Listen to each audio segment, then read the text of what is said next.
पीपाजी महाराज से किसी ने कह दिया कि जिन श्री कृष्ण को आप खोज रहे हैं वो द्वारिका और वे द्वारिकाधीश तो समुद्र में हैं।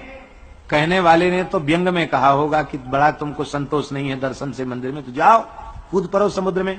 सबके देखते देखते पीपाजी महाराज सीता सहचरी जी के साथ समुद्र में कूद गए और लोगों ने कहा कि देखो तो सही, किसी जमाने में गागरोनगढ़ का नरेश जो रहा इन बाबा बैरागियों के चक्कर में फंस के उसकी बुद्धि इतनी मारी गई कि देखो तो सही, इतना भी विचार नहीं कर पाया कि भाई मैं मरूं क्यों। लोगों की दृष्टि में तो वो समाप्त हो गए, उनकी जीवन लीला समाप्त हो गई। लेकिन आप भाव के अनुरूप स्वर्णमयी द्वारिका में पहुंच गए, जहां द्वारिकाधीश प्रभु ने रुक्मिणी जी के सहित स्वयं अगवानी करके स्वागत किया।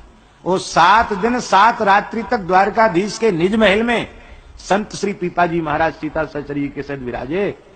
अब ठाकुर जी बोले कि अब आपको जाना पड़ेगा। अरे बोले महाराज, आपने तो गीता जी में कह दिया यहां जाकर जीव लौटता नहीं, वही मेरा परम धाम है, ये आपका परम धाम द्वारिका है, यहां आकर हमको फिर लौट के जाना पड़ेगा।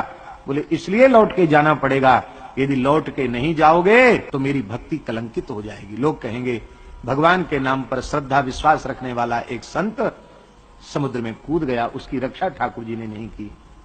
इसलिए मेरी भक्ति की महिमा को उजागर करने के लिए आपको जाना पड़ेगा। और ऐसे नहीं, द्वारकाधीश जी ने स्वयं श्रृंगार किया अपने भक्त का और शंख चक्र की छाप दी कि जीवों को शंख चक्र प्रदान करके तुम संसार से मुक्त करो।